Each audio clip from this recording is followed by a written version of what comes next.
Trump نے ادھر حلف اٹھایا۔ سب سے پہلے انہوں نے جو حکم نامہ جاری کیا ان میں سے ایک یہ بھی تھا کہ ان کے حامی جنہوں نے 6 جنوری 2021 کو کیپٹل ہل پر حملہ کیا تھا، ان حامیوں میں ایک بندہ موقع پر مارا گیا تھا۔ 140 پولیس والوں پر حملہ کرنے کا الزام تھا، توڑ پھوڑ کی گئی تھی۔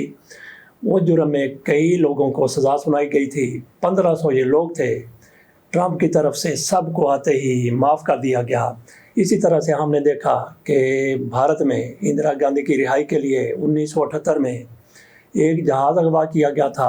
اس کو اغوا کرنے والوں کو نہ صرف یہ کہ ان کو سزا نہیں دی گئی تھی، بلکہ اندرا گاندھی جب اقتدار میں آئی تو ان کو انعام دیا گیا، ان کو ممبر بنایا گیا، ان کو وزیر بنایا گیا، مشیر بنایا گیا۔ بہرحال بدلتا ہے رنگ آسماں کیسے کیسے، کل کے مجرم اگلے روز پھر وہ محب وطن بن جاتے ہیں۔ ٹرمپ کے ساتھ جو کچھ ہوا ان کی مخالفت میں ان کو انتقام لینے کے حوالے سے، وہ بھی دنیا کے سامنے ہے۔ جس طرح سے اسٹیبلشمنٹ یہ چاہتی تھی کہ ٹرمپ کسی طور بھی دوبارہ الیکشن میں حصہ ہی نہ لے سکیں، یہ جائے کہ ان کو الیکشن سے حصہ لینے سے روکا جا رہا تھا، وہ الیکشن لڑے اور اسٹیبلشمنٹ کی مخالفت کے باوجود جیت بھی گئے۔ اور انہوں نے پھر سب سے پہلا آرڈر ان مجرموں کو جن کو امریکی عدالتوں نے مجرم قرار دیا تھا، ان سب کو رہا کر دیا۔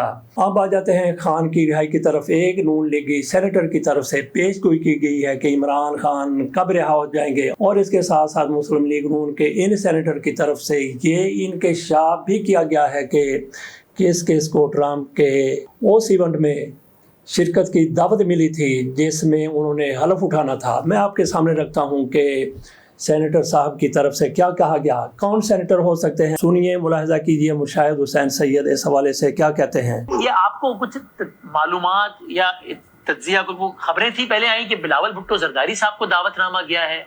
یہ بھی خبر چلتی رہی کہ محسن نقوی صاحب بھی واشنگٹن میں موجود ہے، شاید تقریب ہوں گے، کیمرے میں تو مجھے نظر نہیں آئے دونوں۔ یہ کیا ہے، کوئی علم ہے؟ دیکھیں جی، دعوت نامہ کسی پاکستانی کو نہیں کیا۔ اچھا، دعوت نامہ اس خطے میں ہندوستان کے وزیر خارجہ کو گیا تھا، جے شنکر، جو ادھر موجود ہے۔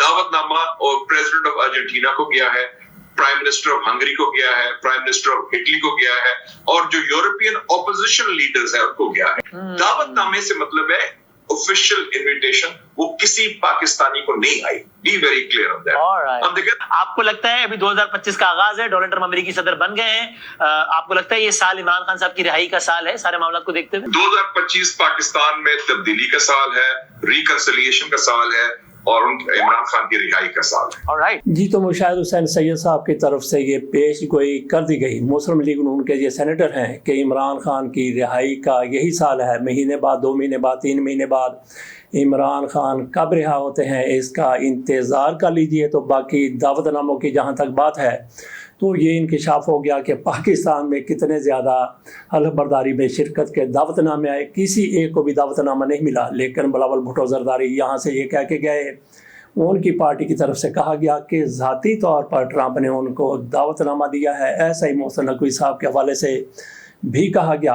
اگلی خبر کی طرف چلتے ہیں۔ نیب ملک ریاض کے پیچھے پیچھے دبئی بھی پہنچ گیا ہے۔ ملک ریاض نے اپنے وہاں پہ منصوبے پروجیکٹ شروع کیے ہیں، تو نیب کی طرف سے پاکستانی لوگوں کو یہ تنبیہ کی گئی ہے کہ ملک ریاض کے منصوبوں میں جو بھی بندہ سرمایہ کاری کرے گا، جو بھی بندہ حصہ لے گا، اس کی ساری انویسٹمنٹ کو منی لانڈرنگ قرار دیا جائے گا۔ تو اس طرح سے ملک ریاض کی روزی کے، حالانکہ اس کو روزی روٹی کا تو ان کو کوئی فکر نہیں ہے، بہرحال ایک کاروباری آدمی ہے، اس کے کاروبار کو ٹھپ کرنے کے لیے نیب کا دیکھ لیجئے کہاں تک جا پہنچی کہ وہاں پہ جو بندہ بھی پاکستانی سرمایہ کاری کرے گا اسے منی لانڈرنگ کے زمرے میں لا کے اسے پکڑ لیا جائے گا۔ اس کی سرمایہ کاری یوں سمجھ لے کے ڈوب گئی۔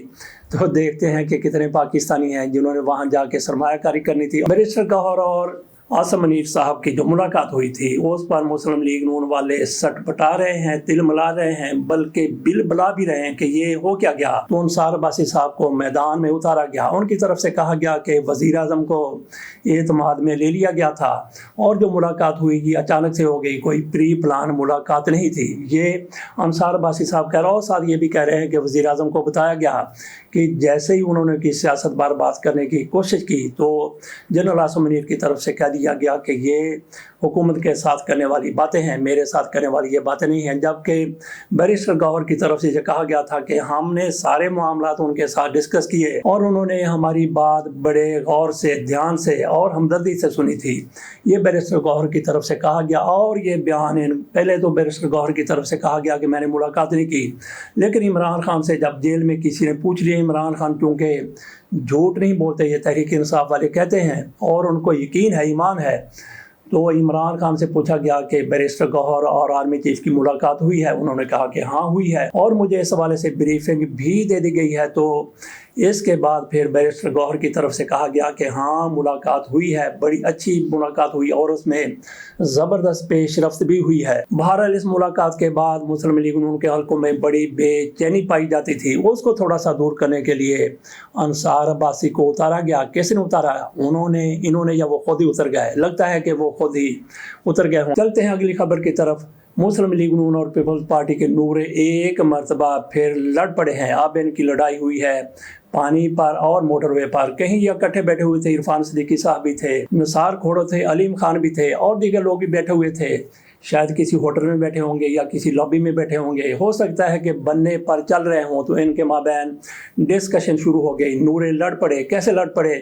ایک نے کہا کہ سندھ کے حصے کا پانی سندھ کو دیا جائے، دوسرے نے کہا کہ ٹھیک ہے، دوسرے نے کہا کہ پہلے ہی پانی کی تقسیم کا فارمولہ طے ہو چکا ہے تو اس میں مزید کچھ کرنے کی ضرورت نہیں ہے۔ اور اس کے ساتھ ساتھ نثار کھوڑو کی طرف سے کہا گیا کہ موٹر وے پاکستان میں بن رہے ہیں، لیکن سکر تک موٹر وے بنایا گیا، آگے موٹر وے حیدرآباد تک نہیں بنایا گیا۔ تو اس پر علیم خان صاحب کی طرف سے کہا گیا، وہ بھی اس گفتگو میں موجود تھے، انہوں نے کہا کہ جب آپ لوگوں کی حکومت تھی تو پھر آپ بھی یہ موٹر وے بنا لیتے۔ آخری خبر ہماری ہے جواد احمد صاحب کے حوالے سے۔ جواد احمد کا صرف کام پاکستان میں یہی ہے کہ عمران خان کو صبح دوپہر شام وہ کردار کشی کرتے ہیں، ان کو گالیاں دیتے ہیں۔ ان کی اہلیہ بجلی چوری کرتی پکڑی گئی، وہاں پہ بجلی کے محکمے والے پہنچ گئے، انہوں نے میٹر اتار لیا، انہوں نے اپنے خامد کو جواد احمد صاحب کو بلا لیا، وہ وہاں پہ لڑے جھگڑے اور انہوں نے میٹروں سے چھینا کٹا ہوا میٹر، کہا کہ کون ہوتے ہو، اور پھر اس پر کیس ہونا چاہیے تھا، شاید کیس ہوا بھی ہوگا، لیکن ان کے کام ٹنٹنو آ گیا۔ ٹنٹنو کیا ہوتا ہے وہ میں تھوڑا سا واقعہ آپ کو سناتا ہوں۔ گیدڑوں نے کہا، اکٹھے بیٹھے ہوئے تھے کہ آج خربوزے کھانے کو بڑا من کرتا ہے، بڑا دل کرتا ہے، تو کیا کریں، خربوزے بھی کھانے ہیں لیکن پکڑے جانے کا، کٹ کا، مار کا بھی ڈر ہے۔